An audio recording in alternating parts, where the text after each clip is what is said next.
Hey, welcome back. Good to see you. Hal Fader here with Murphy Business.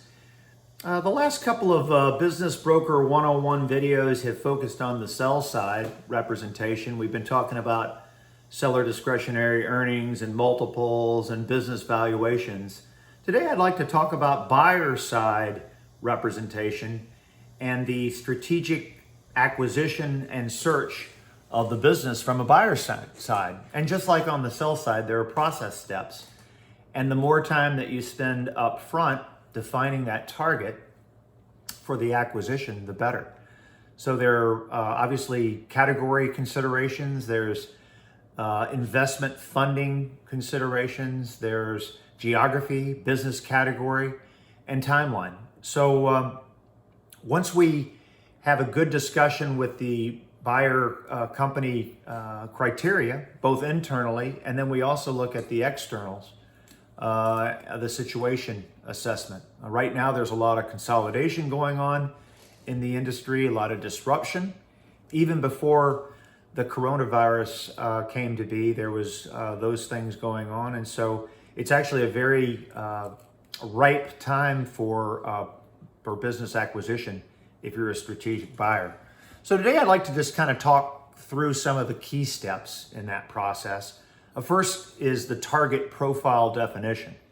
So we will work with the buyer to identify exactly the criteria that they're looking for within the search.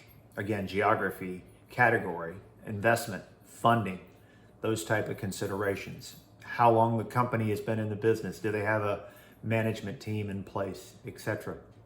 Then we'll go off and do a business search. We'll look at internal databases within the Murphy system. We'll look at all the industry databases that are out there. We'll do some searches. We'll eliminate the businesses that don't hit that criteria, and we'll develop a hit list, if you will. We'll go back to the buyer candidate, review the hit list, narrow it down some more, refine, and then we'll go out with an outreach letter to that target business. And it'll go something like, I'm Hal Fader with Murphy Business. I've been retained by a buyer client who is interested in acquiring your company. We would love to engage in further discussions if you're interested. If not, no problem. We'll go to the next one. If there is interest, we will impress upon them the degree of confidentiality that will be maintained. We will offer a complimentary business valuation whereby we acquire the financial documents of the seller company. We'll do some due diligence. I will conduct a broker opinion of value. I will share that with the seller complimentary and also use that BOV report to work with my buyer on developing a purchase price or an acquisition target price. If there's interest from the buyer standpoint, we'll go back to the seller.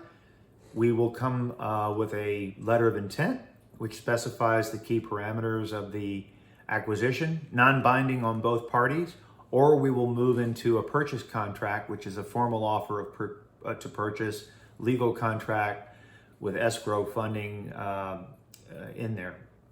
We'll then engage in negotiation, an offer to purchase, and then we'll move into due diligence. And then I'll work with both buyer and seller to prepare the necessary documents for a clear and marketable transfer of title, and we'll close. And I'll work with both parties to do that. This is the basic tenets of the acquisition process from the buyer's standpoint. It works very similar to sellers, only on the other side of the closing table. So I hope that helps. Hope it provides some information for you. Call me if you've got questions, 248-885-7804. Love to talk to you about both buying and selling. Have a great day, and thanks for joining. All right, take care.